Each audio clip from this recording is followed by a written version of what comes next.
Okay, sa pagkuha ng slip, ito yung formula. Slip lag is equal to propeller distance minus lag distance over propeller distance times 100%. Disclaimer lang, sa aming company, yung kinukuha namin na slip ay dalawa. No? Slip lag at saka yung slip OG.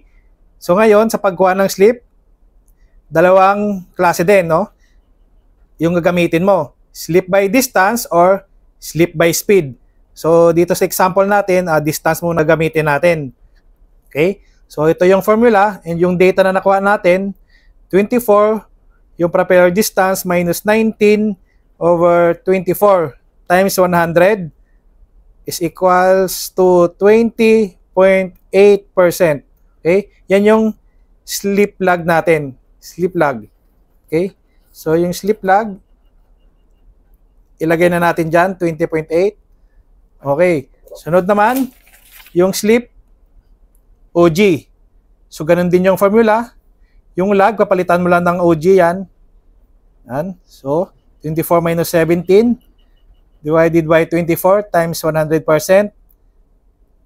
29%. Okay. So, yan yung slip OG natin. Ngayon, kukompute din naman natin yan, yung slip by speed. Okay? So, kahit saan lang yung gamitin nyo, pareho lang yan. Okay? So, ito naman, slip by speed. Slip lag is equal to propeller speed minus lag speed divided by prop speed times 100%. Okay?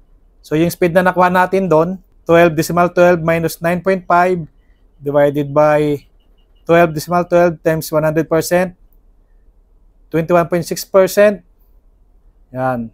So, hindi naman nagkakalayo, no? So, yung 20.8, yan, round off mo yan, 21% din yan. Okay? So, yung formula, ganun din. Same lang yan. So, lumabas na 29.8% yung slip OG by speed. Yan. So, compare natin sa distance. 29.2. Okay? So, same lang. Kung saan yung gagamitin nyo, pareho lang yan. Okay? So, yun lang.